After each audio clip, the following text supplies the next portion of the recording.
Hey guys, Romie here, so please like, comment, subscribe. This is my review for The Haves and Have-Nots season... What season are we calling this? Season 6, episode 2. Searching for a Mother's Love. Oh, that's so cute. By the way, again, happy belated Martin Luther King Day. I said this yesterday on my other videos, but if you don't watch those other reality shows that I review, then you wouldn't have seen that. And Trump is trash. Just need to put out there. That is the motto. That is a fact. We already know that, so let's move forward.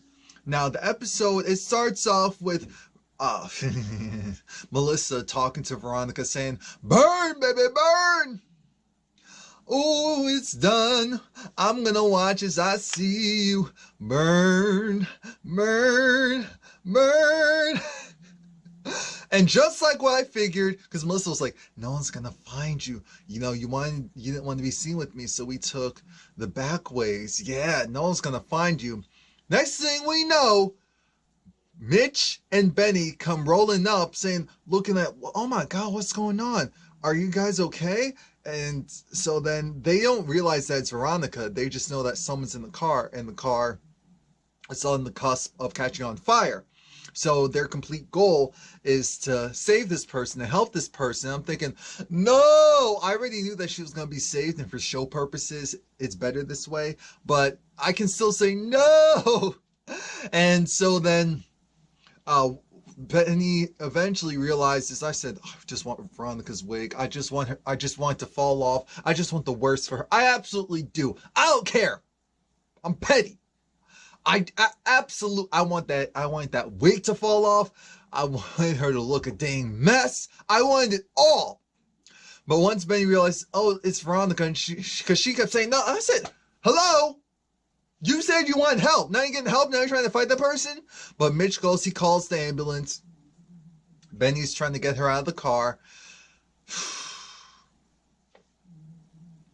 Jim is at the hotel and he's talking to Broderick, saying, "Look, I need you to use this card." And Broderick's trying to tell him, "That's not your card. I know it's not your card. So why are you trying to go and use this card when you're not authorized to use it? I'm making this hard for you." He's like, "You know who owns or part of owning this hotel? Am I trying to you want me to make things difficult for you? I get it. You're trying to sleep with my wife. I get it. You two have some type of relationship going on, but that doesn't matter right now because you're going to do what I say and get me this hotel room. You're going to do it now. Do I need to go and make call?" "No, you don't have to do that. I'll just put it on file and we'll be good." "Okay, thank you." Thank you, because Jim gets on my nerves. I didn't want to hear all of that. Now Jim's in his hotel room, and in comes Oscar. He's talking to Oscar because it's Operation Get the Money from Wyatt. Jim's not slick. Aside from trying to help out his son, Jim's going to be broke soon. And so Jim needs to make sure he shores up. Best way to do that is to take Wyatt's inheritance. Ding, ding, ding, ding, ding. So Oscar's saying, "Look, some weird stuff happened. Your son, yeah, he had some weird drug transaction that didn't work out so well, and some people went and robbed him. Don't worry, don't worry. They only took his cards. He's perfectly fine. The person that robbed him was actually down at the police station. I need to go and get more information on that person, and then I'll go and get you your stuff back. Don't worry. Let's give me the account information, and we'll be good." And I said, "Oh, yeah, the account information to put into Jim's account so that he can go and take all the money and use it." Anywho, Benny is talking to Melissa, and Melissa's just like, "Look, you don't understand. I didn't care if that person lived or died." Benny's like, "Be quiet. Don't tell the officer that. What is wrong with you? What's wrong with your wrist?" And he said, "Look, don't worry about how I know her. Just know that she's evil and she's a cretin. And if you know her, then you understand exactly what I'm talking about." Benny couldn't say anything about that. Melissa's going to have to go to the hospital because she was in the accident. It's just protocol. Veronica was being Veronica, saying, "Hey, Benny! Benny!" She wants Benny to come there. And I said, "Benny, oh God, Benny, you're such a good person. You really are." I would have said, "Burn, burn, burn." That's what I would have said. "Gotta let burn." Wow, the early 2000s. Anyway, and then we got off to In comes Wyatt, And at first I thought Wyatt had a new drug dealer, but no, this was his new sober coach. They replaced Hanna because Hanna was compromised. She went and removed herself from the situation. She said what happened. And so Wyatt was upset. Wyatt was perturbed. Just like, what are you doing here? Why are you here? Leave. Where's Hanna? She needed to go. Why did she need to go? Because she was compromised. She knew she couldn't help you the way that you need to be helped anymore because you two had a sexual encounter. It was like, oh, has she done this before? No. The point is, you can't go and have a drug addiction and then replace it with a sex addiction. That's why I'm here. Wyatt wasn't happy about that. Wyatt wanted to talk to Hanna. The guy said, I can't give you that information. So Wyatt kicked the guy out. And so, but it's funny. He tries calling Hanna. I guess he gets her voicemail or whatever because Hanna said she didn't want to speak to him. Cool enough. I thought Wyatt was going to call his drug connect, so I'm happy he didn't do that. He called Hanna, but then he got on the phone with Oscar. He didn't know it was Oscar because Oscar was playing, okay, I'm going to be a country police officer. And Oscar was trying to go and say, look, I know that you were involved in a robbery. Someone robbed you and they took your credit cards, and we found them. They're off to jail, but we need to just make sure that everything was cool. You need to go and call your agency, the credit card agencies, change your passwords, get new credit cards, and why don't you go and we'll go and help you out. Why don't you go and give me your banking information because you're gonna have to come down to the station and give us all of that anyway. Wyatt was over it, so Wyatt just hung up on him because it's like, I'll go to the station myself if I need to. I have other things to worry about. Bye. And I said, wow. Even Wyatt, who I thought was really stupid and gullible, because he's so upset, he's not as stupid and or gullible. Interesting. Now we see Broderick. He's talking to his friend R. And R, I'm calling him R. His name's like Ross or something. I don't care. And R, this is where we find out that Broderick and R are only there because they're doing this scheme, this prostitution scheme. And I said, Candace, you're really not a part of this? Okay. All right. Maybe that's why she probably chose the hotel. Because she knew of its reputation. But they're doing this prostitution ring and they need some new girls. I said, oh Lord, Candace joins them. If Erica joins them, whatever. But R is perturbed because Broderick wants to go and sleep with Catherine. He said, she's worth $250 million. I know that because I asked around. I talked with the bank. I asked around. I got the information. If I go and sleep with her, if I become her arm candy, then I can go and rob the broad. I can rob the broad. R's telling him that you do not fit the profile. You can be her boy toy, but that's as far as you'll get. She's not, and heck, you may not even qualify as a boy toy. Let's be very clear about that. I said, now listen to your friend. He may not be wrong. He may not be wrong. Hanna, what was she doing? Amazing Grace? No. Yeah, Amazing Grace. How sweet the sound the saved. Okay. And that's when the doorbell rang. And this is the plumber. No. Yeah, we call him a plumber? Yeah, plumber. He was there to fix the sink. Apparently he actually made the house, built the house, and Hanna was just, it was interesting because she divulged that she's not living in the house. She's only living in the house temporarily. She needs to find new lodging. And he said, oh, okay, well, I build a lot of houses, even the affordable ones, but they're on the other side of the track. She said, well, 35 years, I've been on the other side of the tracks, so that's no problem for me. I said, oh man, Hanna, this is cute. Sometimes because of the role that Hanna plays, she's not as old as we think she is. So this is probably an age-appropriate relationship, if it ever comes into fruition, because they've been showing the same general type for Hanna. So I believe something could happen from this, and this would be nice. But before Hanna could go and actually just get off topic of what happened with her baby with Q, she gets a call from the morgue and they said that there were some items left behind in his pocket, so she has to go down there. Completely frazzled, she comes back and talks to the plumber, and this is when she says she has to go down to the morgue because her grandchild was murdered and she has to get some stuff. And the reason why you felt comfortable telling this man is because this is what happens all the time. It's a lot easier to tell other people who don't have a stake in our lives our personal business. It just is. That is how it is for a lot of people. And plus, the guy has good energy, has a good spirit, so you felt comfortable enough with divulging that.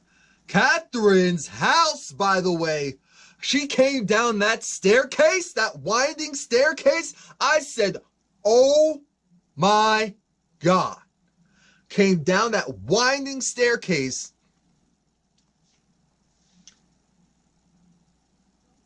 Stepped into the foyer, picks up her phone, talks to Hanna, and Hanna says that she has to go to a morgue, deal with the stuff with Quincy, and Catherine's face just had a look of, oh my God, I'm gonna come with you. I'm gonna come with you. No, I can do this on my own.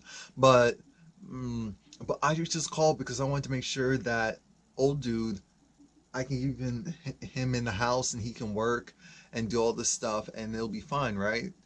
Yeah, he's trustworthy, and so what do you think of him? You know, I figured I'd give you some eye candy. I'm thinking, oh, I knew she set this up.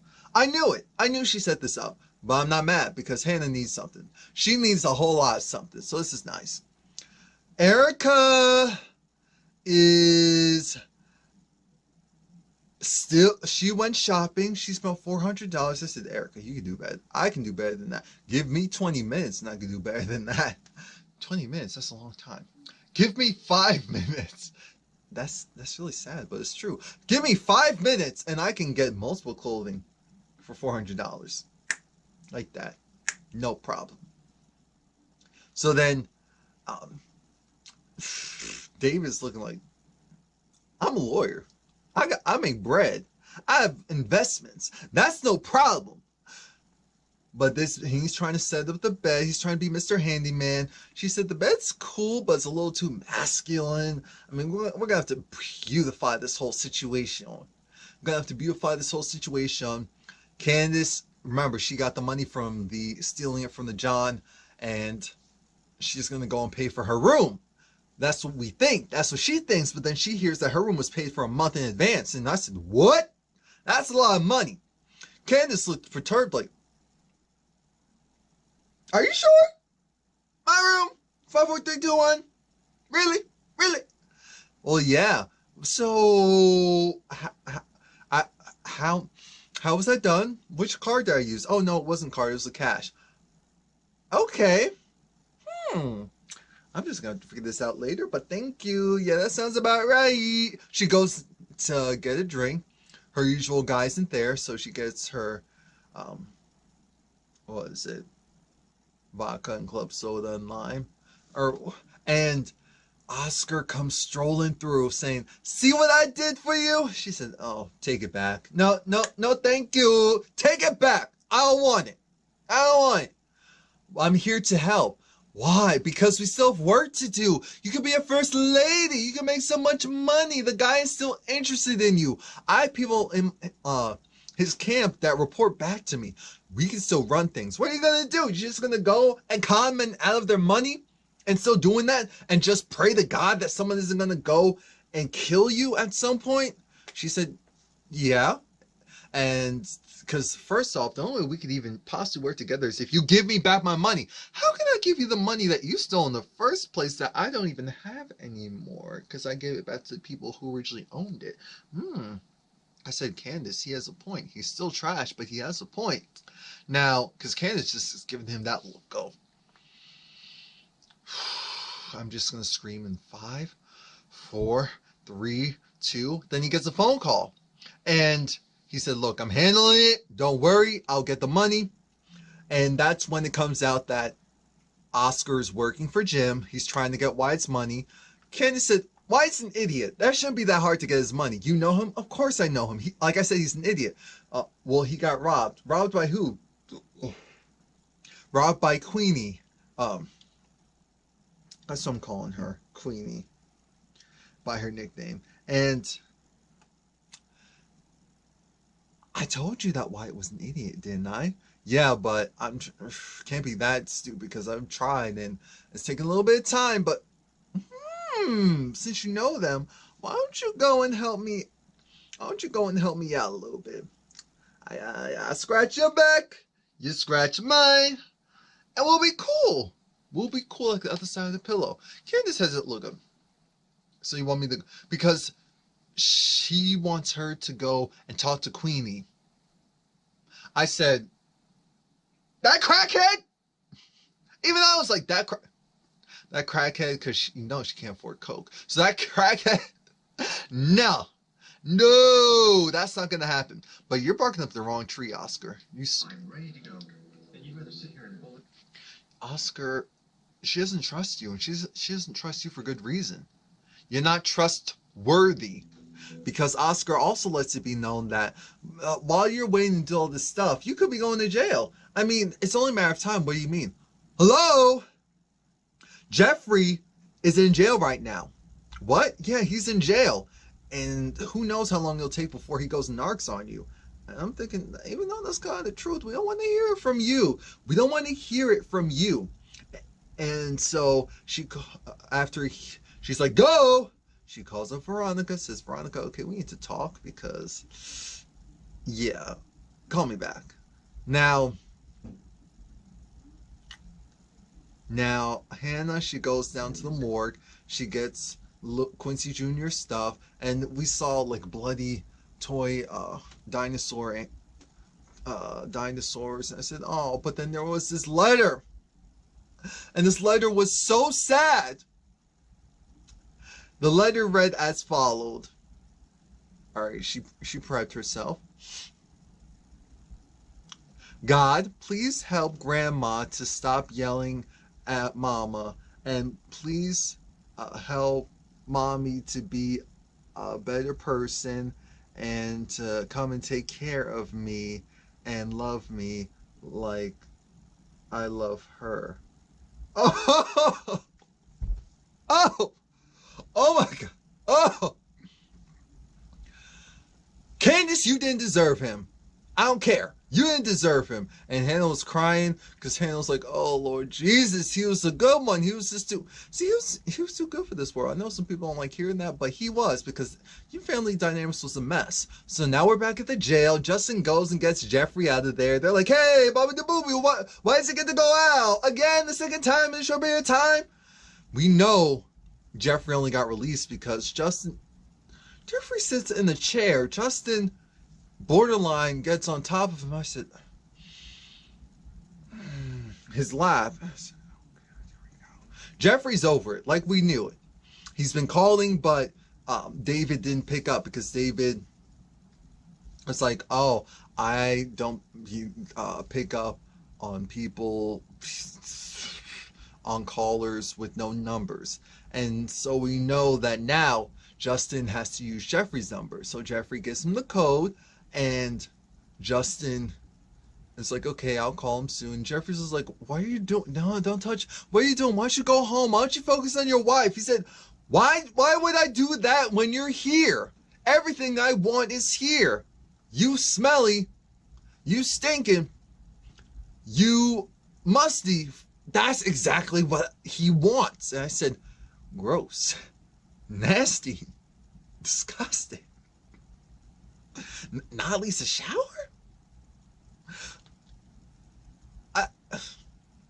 And Jeffrey's over because Jeffrey's like, I don't really want this. I don't want to do this. And then once Jeffrey realized, Lord Jesus, the only way I'm going to survive this is if I play the game. He was just like, you know what? No, I love you too. Because Justin was like, wait a minute, I do all this for you? And you don't even love me? You feel the same way that I feel about you? And Jeffrey's like, wait, no, of course I do. No, of course I do. Of course I do. Of course I do.